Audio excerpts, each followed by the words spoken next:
Cet exercice est un extrait quasi direct de concours XENS donné en filière MP en 2012. Alors il ne faut pas que ça vous fasse peur plus que de raison, parce que à l'époque, tout simplement, en 2012, c'était avant la réforme de 2013, dans laquelle ont été introduits de manière explicite les diagrammes de Molly au programme des classes préparatoires, et donc la grande difficulté de ce sujet-là était que ça donnait à étudier quelque chose qui n'était pas connu des élèves et pas franchement enseigné, ce qui fait que ça permettait de raisonner sur des nouveaux outils et de voir les capacités d'adaptation des élèves qui sont particulièrement attendus et appréciés dans ces écoles. Donc on va découper cette vidéo en 3 parties. La première va être sur les diagrammes de panier, la deuxième va être l'étude de la pompe à chaleur de manière générale avec le cycle compresseur, évaporateur, condenseur, détendeur, etc. Et le dernier va étudier plus particulièrement le compresseur et voir comment est-ce qu'on peut faire le détail des calculs à ce niveau. Alors, la première partie, une partie théorique, on vous décrit ce que c'est qu'un diagramme de Molly. Alors bien sûr, vous savez bien ce que c'est le diagramme pression-enthalpie. Et dans ce diagramme-là, ils sont suffisamment gentils pour vous donner la courbe de saturation, dire que ici vous avez un mélange liquide-vapeur, là c'est la partie du liquide, là c'est la partie de la vapeur. Et vous avez le point critique là, la ligne d'ébullition et la ligne de vapeur saturée de l'autre côté avec la zone de changement d'état au milieu. Première question, montrer qu'à pression constante, la température est une fonction croissante de H et on veut savoir si elle est strictement croissante ou pas. Alors, le fait d'avoir une pression constante, d'avoir l'enthalpie et la température, tout de suite, ça doit vous faire penser à la définition de CP. Donc par définition, vous avez que Cp, la capacité calorifique à la capacité thermique à pression constante, c'est la dérivée de l'enthalpie par rapport à la température quand on se place à pression constante. Et du coup, le petit Cp, la capacité thermique massique à pression constante, c'est la dérivée de l'enthalpie massique divisée par rapport à la température à pression constante. Si je me place à P égale constante, alors, si j'observe une petite variation des H d'enthalpie, j'ai une petite variation des T de température, et je peux comme ça montrer que la température, la variation de température va s'écrire 1 sur Cp dH. Ça, c'est valable sans changement d'état. Si je n'ai pas de changement d'état, alors je peux estimer que mon système varie de cette manière-là. Et donc avoir une variation d'enthalpie me donne une variation de température. J'ai que T est une fonction croissante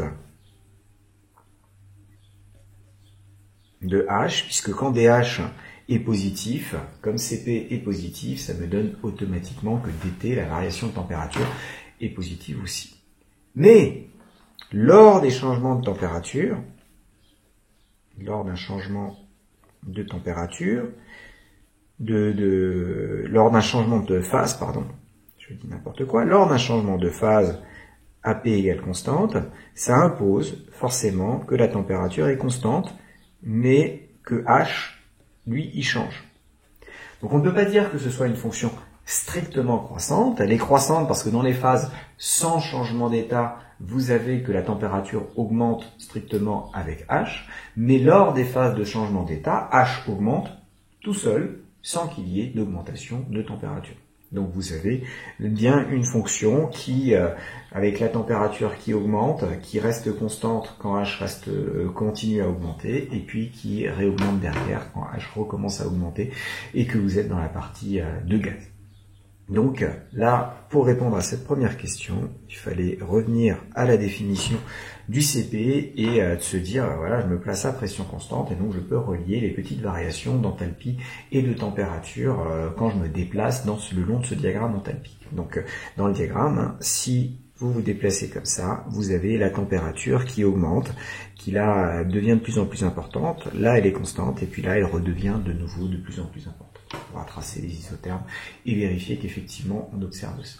Comment lit-on sur son diagramme ce qu'on appelait la chaleur latente massique de vaporisation? Cette chaleur latente massique de vaporisation, donc chaleur latente massique de vaporisation, c'est en fait l'enthalpie de changement d'état, puisque c'est la chaleur, le transfert thermique que vous devez donner par kilogramme, donc c'est l'enthalpie massique de changement d'état, donc c'est le transfert thermique que vous devez donner par kilogramme de votre fluide, et donc ça se lit simplement à une température donnée, hop, c'est cette distance-là, et donc ça va être simplement la différence entre l'enthalpie de la vapeur, ce Q latent, donc ce L, L de vaporisation, ça va être l'enthalpie de la vapeur à la température de changement d'état, moins l'enthalpie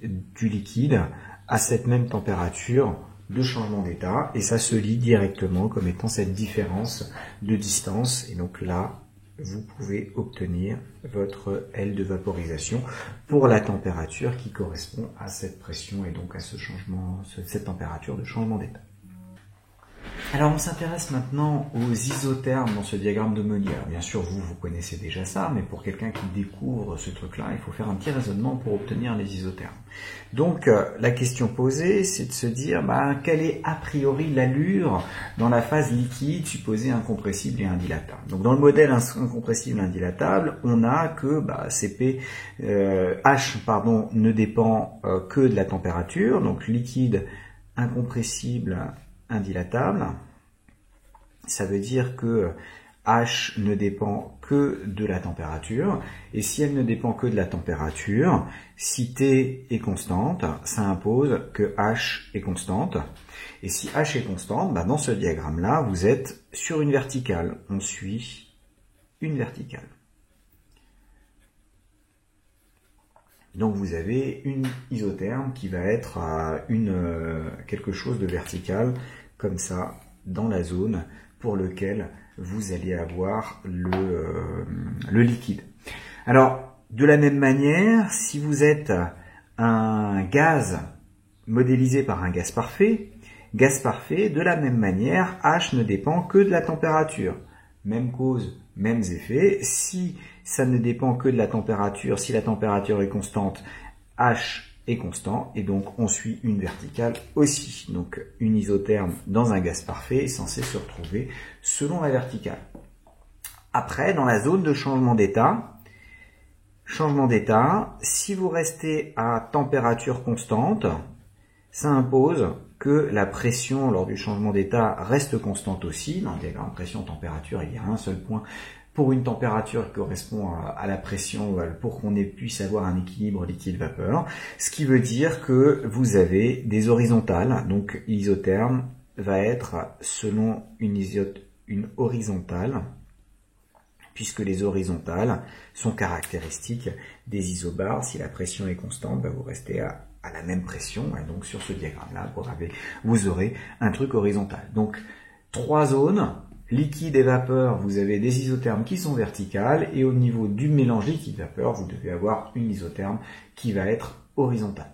Et si on regarde le graphique qui est fourni et sur lequel on pourra chercher les choses, effectivement, dans cette zone-là, vous voyez 20, 30, 40, 50, ça correspond aux températures et donc les isothermes sont verticales. Et quand on regarde ici, les zones qui sont là vous avez les isothermes, elles sont quasiment verticales, principalement quand on est à basse pression qui correspondent aux zones pour lesquelles on a une bonne approximation. Le gaz parfait correspond à une bonne approximation. On voit par contre que quand on arrive dans la zone du point critique, là, il va se passer des choses légèrement différentes, mais ça, on pourra en reparler plus tard. La question 4, j'ai indiqué que ça, c'est de la thermodynamique de 2e année, et en fait, vous allez prouver en 2e année qu'il y a une relation entre les différentes grandeurs d'un point de vue ce qu'on appelle de la thermodynamique différentielle. Alors là, dans l'énoncé, il note la pression avec un petit p, donc on va garder cette convention à partir de maintenant. Donc on a l'entropie massique S, l'enthalpie massique H, le volume massique petit v, et donc on a cette relation-là qui correspond à la 2e identité thermodynamique. Donc En partant de cette identité thermodynamique, il faut montrer que la pente des courbes isentropiques est forcément positive. Voilà. Si je suis sur une isentropique, ça veut dire que la variation d'entropie est nulle, donc notamment la variation d'entropie par kilogramme de fluide, donc ds est égal à 0. Donc ça me donne que dH, CV, dP directement sur une isentropique. Et si dH, CV, dP, eh ben vous avez que votre dV sur dP sur dH, c'est 1 sur V, et c'est effectivement positif. Et donc, la courbe qui donne P en fonction de H, c'est bien quelque chose de positif et vous avez une augmentation de la pression avec l'enthalpie sur les isentropiques. Ce que, effectivement, on observe, puisque les isentropiques, elles sont là. Et la pente de cette courbe-là, alors attention, la pente à condition de regarder ce qui se passe et de se remettre en échelle linéaire. Mais si on essaye d'estimer la pente à cet endroit-là, ça nous donne l'inverse du volume massique et ça me permet de mesurer le volume massique si jamais j'en avais besoin. La plupart du temps, les courbes iso-volume massique sont aussi indiquées de sorte qu'on puisse le mesurer facilement. Alors, si au contraire vous vous placez sur une isenthalpique, vous avez que dH est égal à 0. Et donc, on doit avoir TdS plus VdP qui est égal à 0. Donc là, ce qui nous intéresse, c'est d'avoir l'entropie en tant que fonction décroissante de la pression. Et donc, si j'écris ds, ça va être moins V sur T dP. Vous voyez que si P augmente, ça veut dire que dP est positif. Alors, S diminue parce que ds est négatif. La variation d'entropie massique va être négative et donc j'ai bien une fonction décroissante de la pression comme l'énoncé vous indiquait que vous voulez l'obtenir. Bon, et enfin, la dernière question, c'est en fait la démonstration du premier principe en écoulement stationnaire. Alors là, je vous renvoie à votre cours, c'est facile à refaire, on peut le faire vraiment rapidement. On dit que on a un système qui est ici et qui évolue de t à t plus dt. Vous avez une masse dm qui est là, qui est la même masse dm qui va ressortir. Vous avez une pression en A, une pression en B, une température en A, une température en B. Là, vous avez une zone 1, une zone 2. Le travail, si on applique le premier principe au système qui est en train de se déplacer, le premier principe, c'est le travail plus le transfert thermique. Dans ce travail-là, il y a le travail dans la zone 1 pour faire pousser votre système. Il y a le travail, effectivement, ce qu'on appelle le travail utile, qui va être fourni à l'intérieur là. Vous avez le travail dans la zone 2 que fait ce gaz-là pour réussir à sortir. Et le Q en question, c'est le transfert thermique qui est fourni et on va l'exprimer en fonction du transfert thermique massique. Donc pour une masse dm qui passe pendant cet intervalle de temps dt, je reçois dmq et pareil, lui ça va être dm fois ce fameux travail utile. Donc dans l'énoncé il le note juste w plutôt que wu, mais c'est pareil. Le w1, ça va être quoi? Ça va être simplement moins l'intégrale de PdV, donc le P en l'occurrence c'est P1. Quand je me déplace, là vous voyez que on reçoit un travail, donc en fait on va d'un volume V1 à un volume nul pour cette zone-là. Donc je me retrouve avec du plus P1V1. De la même manière, le W2, ça va être du moins P2V2, parce que c'est justement le gaz qui sort qui doit pousser sur ce volume V2, donc sur lequel se déplace la frontière. Donc ça c'est le volume qui est balayé par la frontière à la pression P2. Et donc on fait passer ça de l'autre côté. Vous vous retrouvez avec delta U qui finalement s'écrit U de la zone 2 moins U de la zone 1, puisque comme vous êtes en régime stationnaire, la zone qui est au milieu reste dans le même état. C'est pas le même gaz, c'est pas le même fluide qui est à l'intérieur, mais vous allez rester dans le même état. Et donc ça c'est égal à P1V1 moins P2V2 plus dmw plus dmq, donc je peux le mettre en facteur. Je fais passer de l'autre côté, on voit que ça fait apparaître h de la zone 2 moins h de la zone 1, et ça c'est la masse dm fois le h massique de la zone, alors ils l'ont appelé A, et la zone 2 c'est B, et là j'ai le h massique dm fois le h massique de la zone A, qui va être égal à dm facteur de w plus q, et on se retrouve avec hb moins ha qui est égal à w plus q. Bien sûr, là on s'attendait à la démonstration complète, mais celle-ci, si vous savez la faire, hop, vous la déroulez, et puis c'est des points assurés. Si vous ne savez pas la faire, passez et utilisez le premier principe en écoulement stationnaire par la suite. Il y a encore des points à récupérer derrière, mais c'est une démonstration, comme j'ai déjà eu l'occasion de le dire, qui revient très souvent et donc qui vaut le coup d'être investi parce que, d'investir sur cette démonstration parce que ça permet de faire d'autres raisonnements dans d'autres pans de la physique sur le même type de principe avec ces écoulements stationnaires. C'est tout pour la première partie. On se retrouve dans la vidéo suivante pour la deuxième partie.